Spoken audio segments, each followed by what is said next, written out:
아담이 자기 아내 하와와 동침하니 아내가 임신하여 가인을 낳았다. 하와가 말하였다.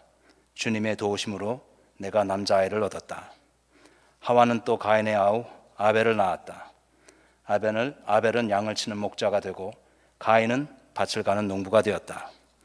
세월이 지난 뒤에 가인은 땅에서 거둔 곡식을 주님께 제물로 바치고 아벨은 양떼 가운데서 맛배의 기름기를 바쳤다.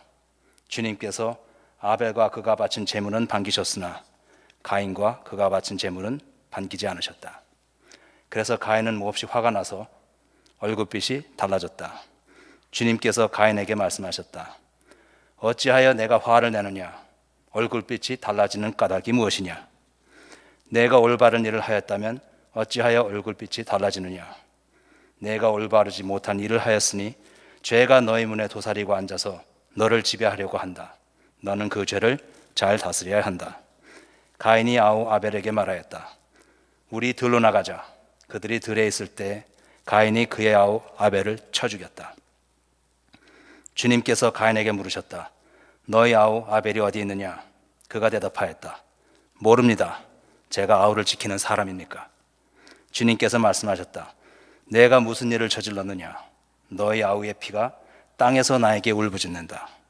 이제 내가 땅에서 저주를 받을 것이다. 땅이 그 입을 벌려서 너희 아우의 피를 너의 손에서 받아 마셨다. 내가 밭을 갈아도 땅이 이제는 너에게 효력을 더 나타내지 않을 것이다. 너는 이 땅 위에서 쉬지도 못하고 떠돌아다니게 될 것이다. 가인이 주님께 말씀드렸다. 이 형벌은 제가 짊어지기에 너무 무겁습니다. 오늘 이 땅에서 저를 쫓아내시니 하나님도 뵙지도 못하고 이 땅 위에서 쉬지도 못하고 떠돌아다니게 될 것입니다. 그렇게 되면 저를 만나는 사람마다 저를 죽이려고 할 것입니다. 주님께서 그에게 말씀하셨다. 그렇지 않다. 가인을 죽이는 자는 7 갑절로 벌을 받을 것이다. 주님께서는 가인에게 표를 찍어주셔서 어느 누가 그를 만나더라도 그를 죽이지 못하게 하셨다. 가인은 주님 앞을 떠나서 에덴의 동쪽 놋 땅에서 살았다.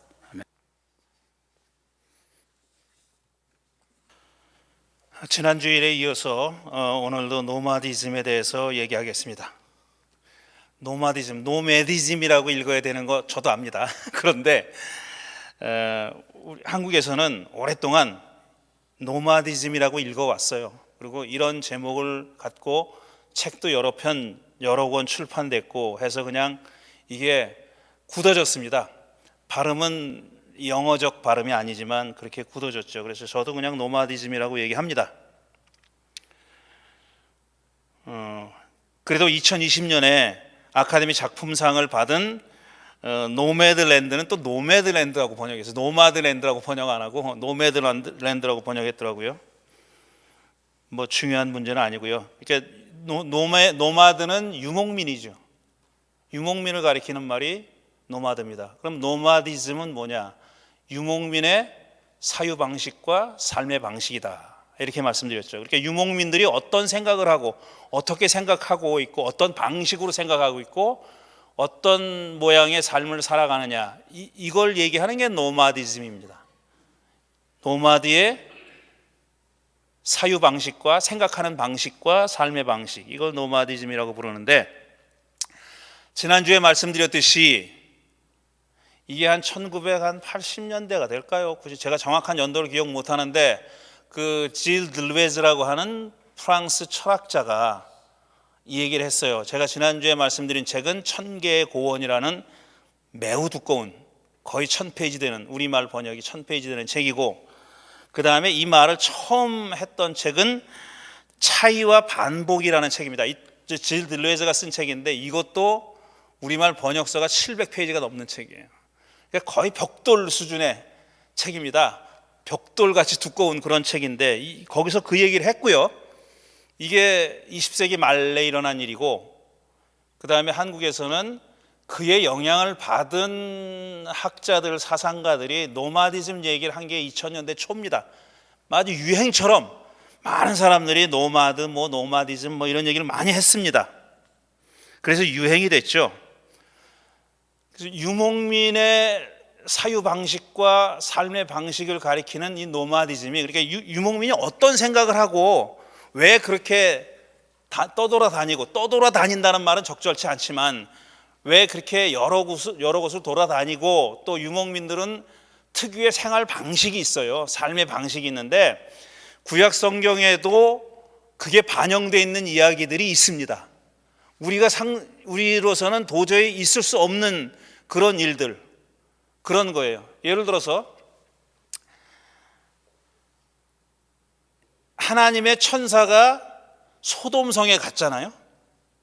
소돔성에 갔죠. 아브라함 가다가 이제 아브라함 집에 머물러 가지고 거기서 밥도 먹고 대접을 받고 그렇게 하죠. 세 사람이 왔다 그랬어요. 그랬는데 이제 떠날 때가 되니까 그 중에 한 분이, 그분이 이제 하나님인데, 내가 아브라함에게 뭐 어떻게 감추겠느냐 그러고 나서 하나님이 왜 지금 소돔으로 가고 있는지를 얘기해요. 왜 소돔으로 가고 있냐면 걔네들이 하는 짓이 너무나 폐악적이고 도저히 그냥 눈 뜨고 볼 수 없다는 소문이 들려왔다. 그래서 내가 그걸 확인하러 간다. 이렇게 얘기하는 거예요. 그러니까 심판하러 간다 그런 뜻입니다. 근데 아브라함이 보니까 자기 조카 롯이 거기 살고 있단 말이에요. 그러니까 사정을 합니다.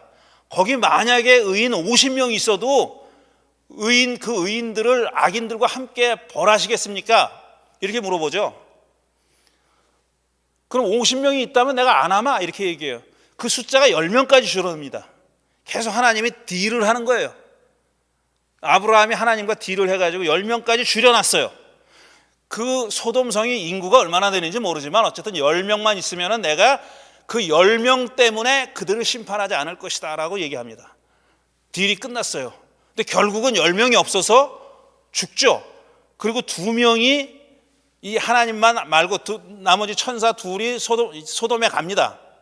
롯의 집에 들어가죠. 롯이 환대해요. 롯이 환대하는데 그런 놈들이 왔다는 소문을 듣고 소돔 사람들이 몰려와가지고 그 작자들 내놔라, 우리가 상관하겠다 이렇게 얘기합니다. 옛날 번역은 우리가 상관하겠다 이렇게 얘기했어요. 그래서 이게 동성애의 도시가 된 겁니다. 소돔이. 그러니까 안 내놓죠. 그 대신 뭐라고 얘기합니까? 내 딸이 있는데 내 딸을 내주겠다 이렇게 얘기해요. 상상할 수 없는 얘기잖아요. 손님 둘이 왔는데, 자기 집에 손님 둘이 왔는데 그 사람이 해받는 것이 싫어서 그 대신 자기 딸을 내주겠다고. 딸을 내주면 무슨 일이 벌어지는 뻔하지 않습니까? 그런데 딸을 내주겠다 그래요. 이게 유목민의 삶의 방식이에요. 이게 유목민의 삶의 방식이고, 지금도 이와 비슷한 삶의 방식을 유지하고 있는 사람들이 있다는 거 아닙니까? 근데 우리 같은 사람들은 이해를 못하죠. 이게 말이나 되는가 이렇게 생각하잖아요. 근데 그 사람들은 그렇게 살아왔고 오랫동안 지금도 그런 삶의 방식을 유지하고 있는 사람들이 있다는 겁니다.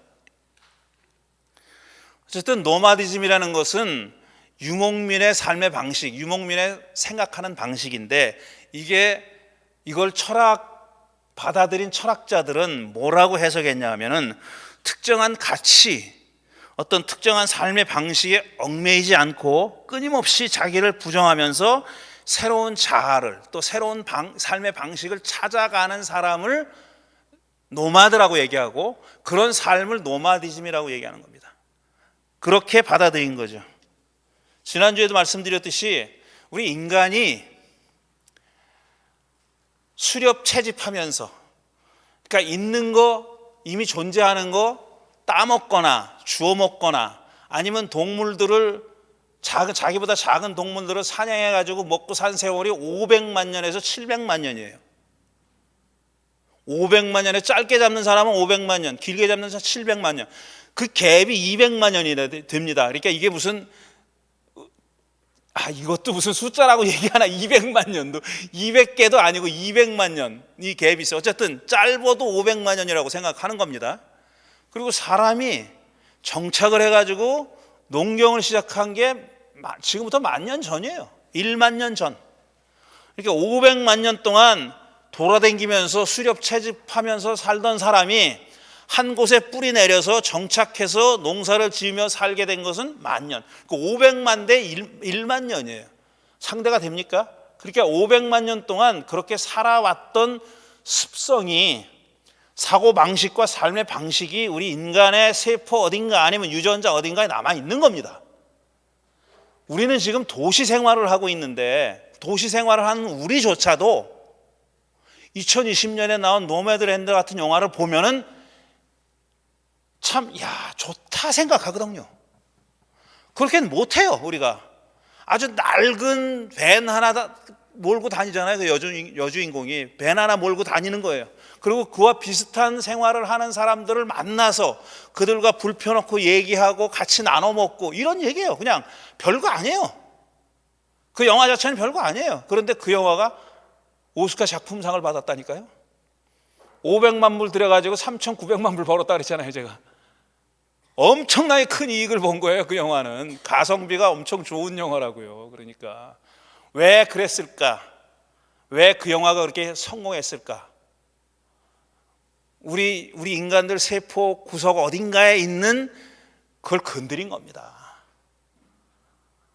그게 남아있는데 못하고 있잖아요. 혹은 안 하고 있잖아요.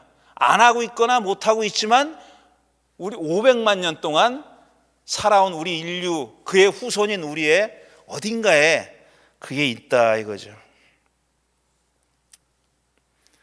2007년도가 어떤 해냐 하면은 전 세계 인구 가운데 도시에 거주하는 사람 숫자가 시골에 거주하는 사람 숫자보다 많아진 해입니다. 2007년이 도시 거주자가 더 많아졌어요.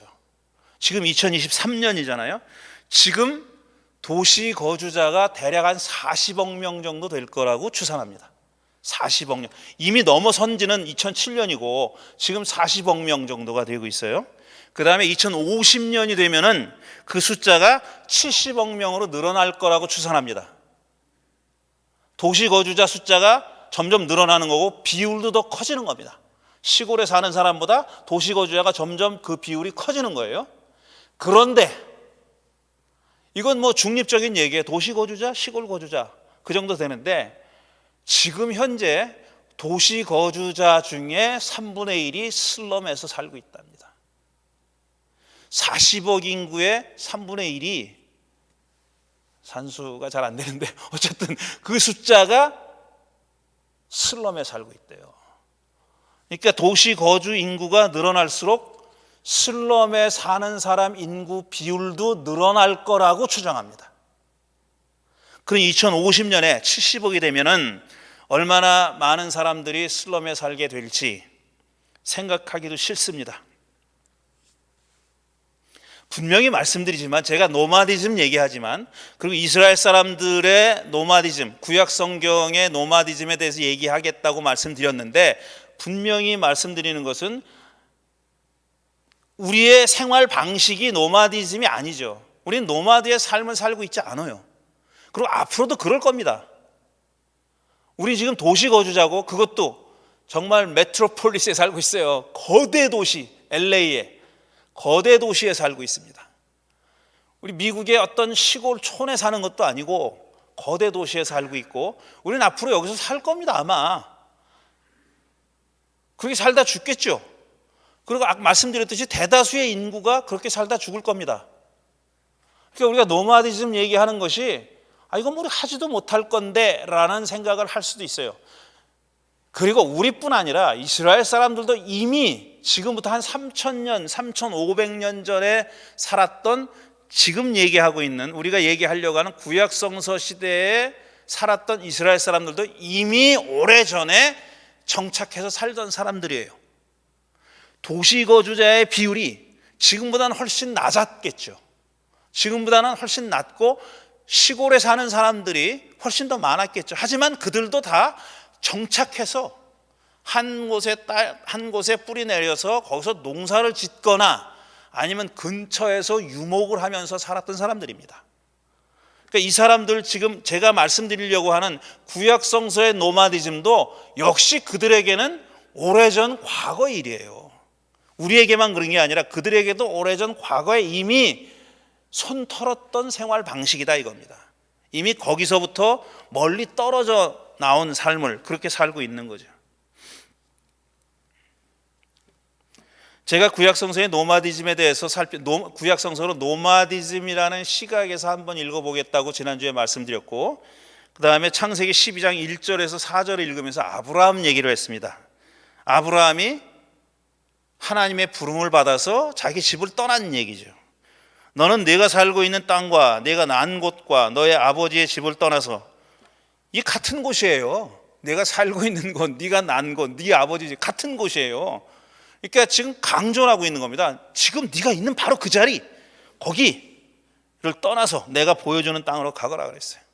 어디로 가라고 얘기 안 하고, 앞으로 내가 어디로 갈지 얘기할게, 너는 일단 떠나 라고 얘기한 거죠. 너는 일단 짐 싸가지고 떠나라고 얘기한 겁니다.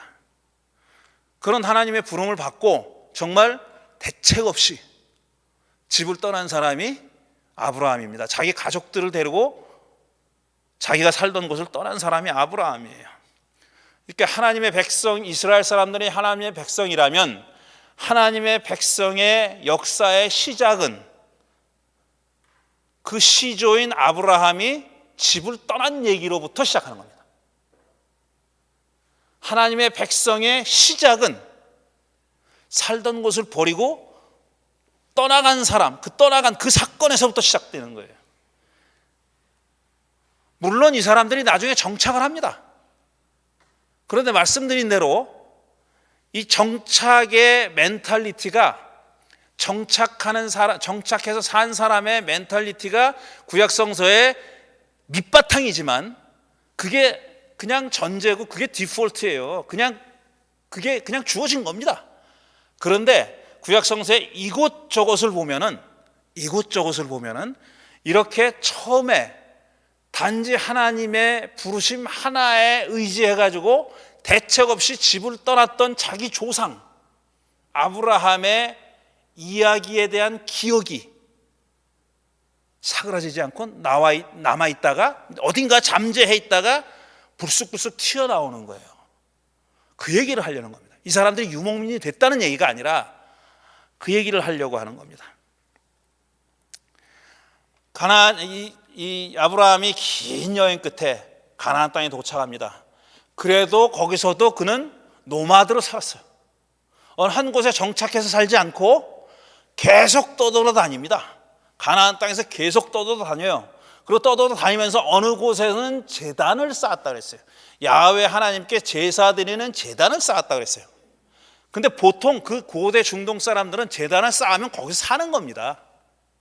근데 아브라함은 그렇게 하지 않았어요. 제단을 쌓았어요. 그러니까 교회를 만들었다는 얘기예요. 우리 식으로 얘기하면은 교회를 만들었다는 겁니다. 그런데 교회를 만들었는데 그걸 또 버리고 떠나. 계속 그렇게 여러 군데로 옮겨 다닙니다. 그리고 그 후손들이 결국은 어떻게 됩니까? 먹을 걸 찾아가지고 에집트로 내려가죠. 요셉의 후손들이 에집트에 내려갑니다. 그래서 거기서 뭐가 됩니까? 노예가 되죠.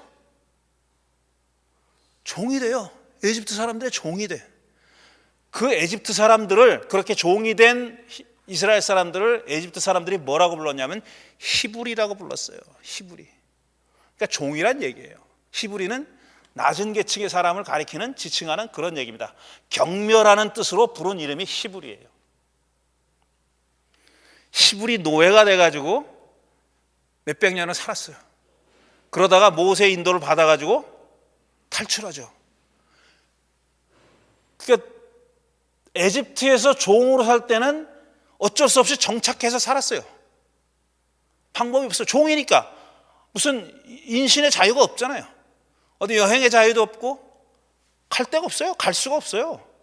그냥 이 쇠고랑만 안 찼을 뿐이지 그냥 속박된 삶을 살고 있던 그들이 하나님이 보낸 모세의 인도를 받아서 탈출하는데 모세가 뭐라고 얘기합니까? 파라오한테 가서 우리 며칠만 좀 말미를 주셔. 우리가 광야에 나가서 야훼를 예배하겠소. 이렇게 얘기해요.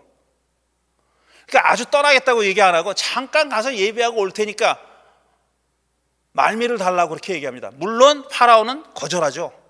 그래가지고 결국은 장자들이 다 죽는 10가지 재앙 중에 장자들이 죽는 재앙까지 포함해가지고 그 재앙을 겪고 나서 할 수 없이 종들을 내보냅니다. 그래서 이스라엘 사람들이, 히브리인들이 간 데가 어디입니까?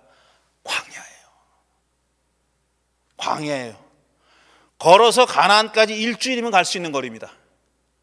그런데 거기서 40년을 돌아다녀요. 40년을 40년을 노마드로 산 거예요. 그 사람들은 또 노마드로 산 거예요. 이 노마드의 삶은 생각해 보십시오. 이 에집트에서 살 때는 강제로 거기 정착해서 살았어요. 도망갈 수가 없잖아요. 종이니까. 그런데 광야 40년은요, 맘만 먹으면 갈 수 있는, 일주일이면 갈 수 있는 약속의 땅이 눈에 보이는데 그 앞에까지 갔다가 다시 헤매고 그랬습니다. 광야에서 40년 동안 그렇게 유목을 했어요. 돌아다니면서 노마드로 살았다고요. 이게 노마드의 삶을 다시 재현한 거죠. 그렇게 하려고 해서 한 게 아니라 어쩔 수 없이 그렇게 된 겁니다. 그렇지만 그 삶을 이스라엘 사람들이 피할 수 없었느냐? 그건 아니에요. 피할 수 있었는데도 왠지 모르게 40년 동안 방황을 한 겁니다. 그리고 약속의 땅에 들어가죠. 약속의 땅에 들어가서 거기 살던 사람들을 다 죽입니다. 다 죽였다고 돼 있어요. 이 얘기는 앞으로 할 거고 지금 제가 열심히 책을 쓰고 있습니다. 그러니까 광고도 여러 번 했어요. 책을 쓰고 있다고. 왜 광고를 말씀드렸냐면은 이렇게 말을 해놔야 들은 사람들이 있으니까 내가 이걸 뭐 이렇게 고생을 해가지고 쓸 필요가 있나 싶은 생각이 들 때도 이거 말을 해놨으니까 이러려고 하는 겁니다. 땅을 차지하잖아요. 근데 그 땅을 차지하는 것도 그렇게 완전 정착이 아니에요. 문제는 뭐냐면은 조건부 정착이에요. 야훼 신이 뭐라고 얘기하냐면은 이스라엘 사람들한테 너 쟤네들 다 쫓아내라고 얘기했어요. 미리 살고 있던 그 땅에 살고 있던 사람 다 쫓아내라고 얘기하면서 뭐라 그랬냐면 너희들도 쟤네들처럼 살면 너희들도 쫓겨날 거야 이렇게 얘기해요. 조건부입니다. 약속의 땅이고 선물이고 젖과 꿀이 흐르는 땅이지만 그게 무조건적으로 조건 없이 주어진 땅이 아니에요. 너희들도 쟤네들처럼 살면은 너희들도 쫓아낼 거야 그래. 결국은 거기서 한 500-600년 살다가 쫓겨납니다. 그리고 아시리아로 바벨론으로 포로로 또 잡혀가요. 그렇게 살았어요. 그러니까 이 이스라엘의 역사를 보면은 정착한 기간이 물론 깁니다. 그런데 거기에 중간중간에 그 정착을 포기하고 유랑할 수밖에 없었던 세월들이 있어요. 그런데 그 세월이 뭐냐 하면은 이건 제 해석인 거예요. 어쩔 수 없이 그렇게 됐지만 그건 우리 인류가 500만 년 동안 그런 삶을 살면서 익혀왔던 이 세포 곳곳에 박혀있던 그런 노마드로서의 삶에 대한 어떤 향수, 그리움 이런 것을 자발적으로 했다는 게 아니라 타의에 의해서라도 그런 삶을 실현했다 그런 뜻입니다. 그런데 오늘 읽은 가인과 아벨 얘기는 이런 노마드로서의 인류의 삶이 이스라엘이라는 종족이 탄생하기 훨씬 전부터 있었다라는 얘기를 하는 겁니다. 에덴 동산 이야기를 보통 뭐라고 얘기하냐면 하나님이 하지 말라고 했던, 절대로 따먹지 말라고 했던, 따먹으면 그대로 죽는다라고 하나님이 경고했던 그 선악과를 따먹은 죄 때문에, 그런 죄를 저질렀기 때문에 동산에서 추방당했다 이렇게 생각하잖아요. 물론 선악과를 따먹은 건 잘한 일이라고는 얘기하지 않아요. 성경 어디에도 얘기하지 않고, 그 다음에 에덴 동산 이야기가 창세기 3장 이후에 구약 성경 39권입니다. 에덴 동산 이야기가 나오는 데가 거의 없어요. 이건 딱 창세기 3장에만 나와요. 약간의 흔적이 있지만 거의 없다고요. 그러니까 이게 우리는 굉장히 중요하게 생각하는 이 얘기가 구약 성경에 거의 안 나와요. 그리고 우리는 그거를 원죄라고 해석하잖아요. 원죄, 오리지널 신, 죄. 우리 인류의 조상이 죄를 졌기 때문에 우리 죄다 그 영향권 안에 살고 있고 원죄를 타고난다 이렇게 얘기하잖아요. 근데 그렇게만 해석하는 게 아닙니다. 그렇게 해석하지 않아요. 일단 유대인은 절대로 그렇게 해석하지 않아요. 유대인은 선악과를 따먹음으로써 다른 방식의 삶을 살아야 하게 됐다 이렇게 얘기하는 거예요. 자, 에덴 동산이라고 하는 닫혀진 공간에서 정착하고 살았어요. 그러다가 이들이 선악과를 따먹고 나서 추방당하죠. 그건 한 대 내몰린 거예요. 에덴 동산이라고 하는 보호구역 안에 살다가 딴 데 나가서 살라고 쫓겨난 겁니다. 그러니까 그 첫 인간들은, 첫 사람들은요, 동산을 나오자마자 그 안에서 살았던 것과는 전혀 다른 식으로 생각을 했어야 됐고 전혀 다른 방식의 삶을 살았어야 되는 거예요. 그러니까 새로운 장이 열린 겁니다. 우리 인류에게 다른 장이 열린 거예요. 달리 살아야 되는 겁니다. 전혀 다른 방식으로 살아야 되는 그 길이 열린 거예요. 근데 그 삶이 어떤 삶이냐면 노마드의 삶이었다니까요. 에덴 동산 안에서 살았던 삶이 정착민의 삶이라면은 바깥으로 쫓겨나간 사람은 노마드의 삶을 살았어요. 그 일을 극적으로 보여주는 사람이 가인입니다. 가인은 동생을 때려 죽였어요. 나쁜 짓을 했죠. 인류 최초의 살인이 동생 죽인 거예요. 근데 이 사람이 또 거기서 쫓겨나요. 하나님 오늘 읽은 4장에서 뭐라 그랬냐면 너 이제 떠돌아다닐 것이다 그래요. 떠돌아다닐 것이다. 징계죠. 저주죠. 벌입니다. 분명히. 그런데 가인이 사정을 하죠. 절 좀 살려주십시오. 저 맞아 죽습니다. 그러니까 맞아. 너 그냥 놔뒀다간 맞아 죽지. 내가 너 표를 줄게. 너 건드리지 못하게. 그 표를 보면은 사람들이 너를 건드리지 못할 거야. 떠돌아다니는 삶을 거둬들이지 않았어요. 그 대신 떠돌아다니면서 상대적으로 안전하게 떠돌아다닐 수 있도록 하나님이 보증해 준 거예요. 그러니까 유목민의 삶을 살라고 하면서, 노마드의 삶을 살라고 하면서, 그러니까 양들을, 소들을 몰고 댕겨야 유목민이 아니에요. 그러지 않아도 훨씬 유목민이라고요. 그 유목민의 삶을 살라고 하면서 최소한의 보호장치를 해주신 겁니다. 보호장치를. 이게 바로 가인과 아벨의 얘기예요. 가인과 아벨의 얘기를 할 때 보통 왜 하나님은 가인의 제사를 안 받고 아벨의 제사만 받았을까? 여기에 관심이 놓여져 있잖아요. 본문엔 답이 없어요. 본문엔 왜 그랬다는 하나님의 속마음을 알 수 없어. 왜 그렇게 했는지 몰라요. 말하지 않아요. 구약성경 어디에도 말하지 않아요. 그거는. 그러니까 우리가 알 수 없는 거예요. 근데 그걸 가지고 사람들은 뭐라고 해석을 했냐면은 이거는 농경문화와 유목문화의 대립이다. 그리고 농경문화보다 유목문화에 손을 들어준 거다 이렇게 얘기했었어요. 왜냐하면 아벨은 양치기고 가인은 농사꾼이잖아요. 그래서 가인은 농산물 가지고 제사를 드렸고 가인은 양의 맛배를 가지고 제사를 드렸죠. 근데 아벨의 제사는 받고 가인의 제사는 안 받았잖아요. 그러니까 이거는 유목문화에 손 들어준 거다. 농경문화보다 유목문화에 손들어준 거다라는 해석이 오랫동안 구약학계의 지배적인 해석이었습니다. 그러다가 한 수십 년 전부터 그건 아니야 라고 얘기했어요. 근데 제 질문은 그건 아닐까 과연? 제 질문은 그겁니다. 유목문화에 손을 들어줬다기보다는 말씀드린 대로 수백만 년 동안 우리 인류의 세포 곳곳에 잠재해 있던 그 유목문화, 결국은 가인도 농사 때려치고 돌아다니잖아요. 이게 사장이 얘기하는 거예요. 농사꾼이었던 가인이 넌 떠돌아다닐 거야 그렇게 됐잖아요. 그러니까 이게 뭐라 그럴까, 그 밑바닥에는, 이 가인과 아벨 얘기 밑바닥에는 그러니까 어떤 유목 삶에 대한 어떤 그리움, 이런 게 간접적으로 표현되어 있다라고 보는 겁니다. 다음 주에 딱 한 번만 더 얘기할 건데 그거는 가나안 땅 정복에 대한 얘기를 할 거예요. 그건 정착이죠. 거기서 수백 년을 살았으니까. 하지만 그게 최종 목적은 아니었다라는 얘기를 계속해 보겠습니다. 또 to be continued, 다음 주에 계속 이 이야기를 이어가려고 합니다.